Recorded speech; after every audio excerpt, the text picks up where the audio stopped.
প্রতিষ্ঠানে পলিটিক্স নাই, কোনো দেশে নাই, ইউরোপে নাই, অক্সফোর্ডে নাই, ক্যামব্রিজে নাই। আমাদের দেশের রাজনীতিবিদরা ফর দ্য পলিটিক্যাল সেক তারা আমাদের স্টুডেন্টদেরকে ব্যবহার করে। আমরা কোনোদিন আমাদের শিক্ষা প্রতিষ্ঠানে নৈরাজ্য চাই না। মেডিকেল কলেজে যে কেউ ভর্তি হতে পারে না।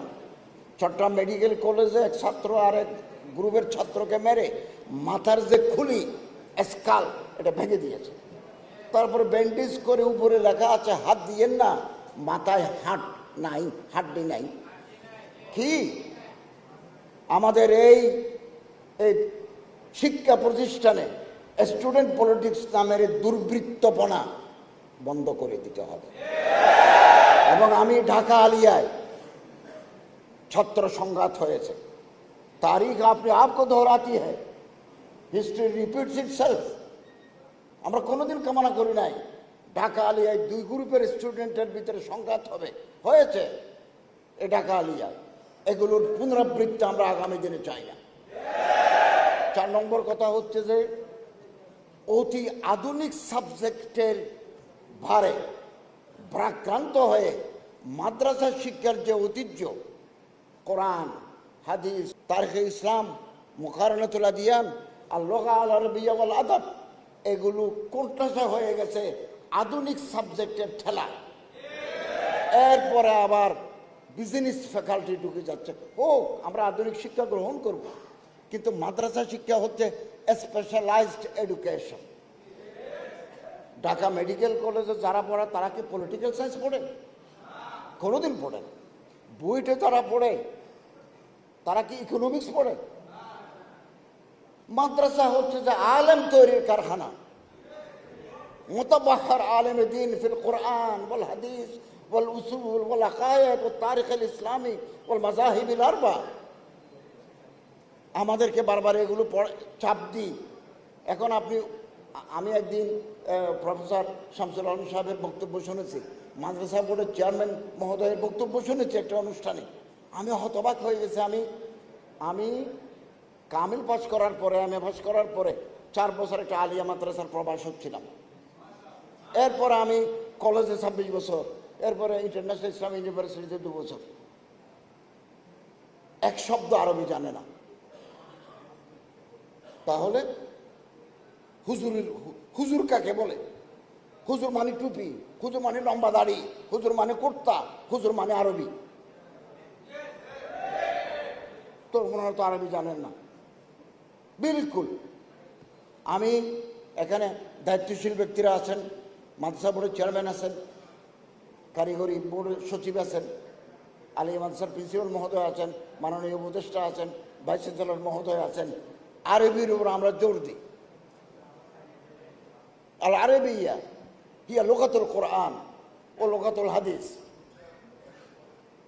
এবং এই লুগাতুল উলুমিল মারিফা ওয়াল হাদিসা ও উলুমিল আসরিয়া। আরবি ছাড়া আপনি কোরআনের তাফসীর, হাদিসের শুরুহাত, তনকিহাত, তাওজিহাত, ফিকহ ইসলামী বুঝতে পারবেন না।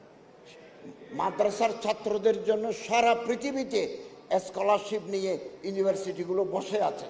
কারণ আমার ভাষা জানা দরকার, আরবি, ইংরেজি, এই সমস্ত ভাষা যদি আমরা জানি, আন্তর্জাতিক ইউনিভার্সিটিতে আপনি স্কলারশিপ নিয়ে পড়তে পারেন। আপনারা জানেন আমি 15 দিন আগে ইসলামাবাদ থেকে আসছি, রাষ্ট্রীয় দাওয়াতে গেছি। Federal government of Pakistan 500 scholarship দিয়েছে বাংলাদেশের জন্য। 100 হচ্ছে পিএইচডি, 600 আন্ডার গ্রাজুয়েট, এর মধ্যে 100 মেডিকেল। এরপর আমি লাহোর ইউনিভার্সিটিতে গেছি, ওয়াইসি কমস্টেক। আপনি মাদ্রাসার কোরআন, হাদিস, ফিকহ, মুকারানা যে কোনো ডিসিপ্লিনের উপরে বিদেশি স্কলারশিপ নিয়ে আপনি পড়াশোনা করতে পারবেন, তার কিতেও পড়তে পারবেন আপনি, প্রচুর স্কলারশিপ। এর জন্য আমার আরবি জানা দরকার, ইংরেজি জানা দরকার। আমি অনুরোধ করব আরবির উপর জোর দেন, প্রয়োজনে স্পেশাল ক্লাস নিয়ে আমাদের ছেলেরা যাতে ভালো আরবি জানে। বাংলা আমার মাতৃভাষা, সেটা জানতে হবে, ইংরেজি আন্তর্জাতিক ভাষা জানতে হবে। এই 2 ভাষা যারা জানে, ইংলিশ, আরবিক, তার দাম তো তোলা তোলা। কিবরিতে আহমার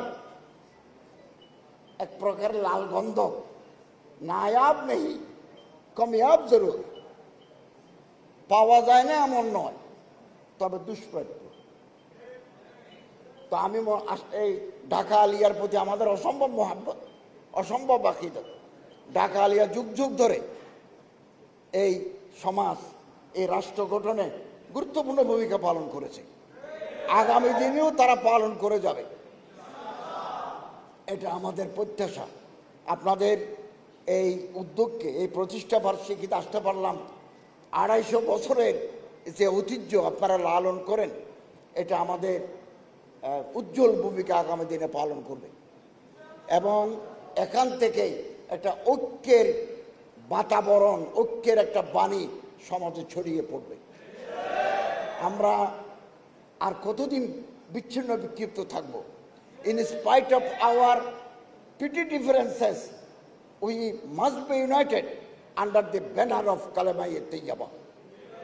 আমার এবং আপনার ঐক্য আছে, মিল আছে, সেটা হচ্ছে আমাদের আল্লাহ এক, আমাদের কোরআন এক, আমাদের কেবলা এক। এইগুলোই আমাদেরকে এক প্ল্যাটফর্মে নিয়ে আসবে। স্বাধীনতার 54 বছর পরে এই প্রথম প্রফেসর ডক্টর ইউনূস সাহেবের সরকারে একটা সুযোগ এনে দিয়েছে। আমরা ফেব্রুয়ারিতে নির্বাচন করব, ভোট হবে দিনের বেলা, রাতে নয়। ক্ষমতা দিয়ে দায়িত্ব হস্তান্তর করে আমরা পুরোনো ঠিকানায় ফিরে যাব। আপনাদের সহযোগিতা প্রয়োজন। সুযোগ সব সময় আসে না, এখন একে অপরের হাত ধরার সুযোগ। হাত ধরেন। এমন এই মুহূর্তে আগামী 2-3 দিন পর্যন্ত আমরা খুব critical juncture we are passing. আমরা অত্যন্ত কঠিন মুহূর্ত পার করছি। রাত দিন আমাদের ঘুম নাই। সকালে একবার গোয়েন্দারা রিপোর্ট পাঠায়, রাতে আরেকটা পাঠায়। নিউ ইয়র্কে আমাদের যে প্রধান, ওনার সাথে গত রাতেও আমার কথা হয়েছে। সুযোগ সব সময় আসে না, একবার সুযোগ আসতে 54 বছর অপেক্ষা করতে হয়। আগামী দিনের এই সুযোগ যদি হাতছাড়া করে দেন, আমি জানি না এই সুযোগ আপনারা আগামী দিনে পেতে কতদিন লাগবে। সুযোগকে কাজে লাগিয়ে আমরা ঐক্যবদ্ধ হই, ঐক্যবদ্ধ হই। ঐক্যই শক্তি, শক্তিই শান্তি।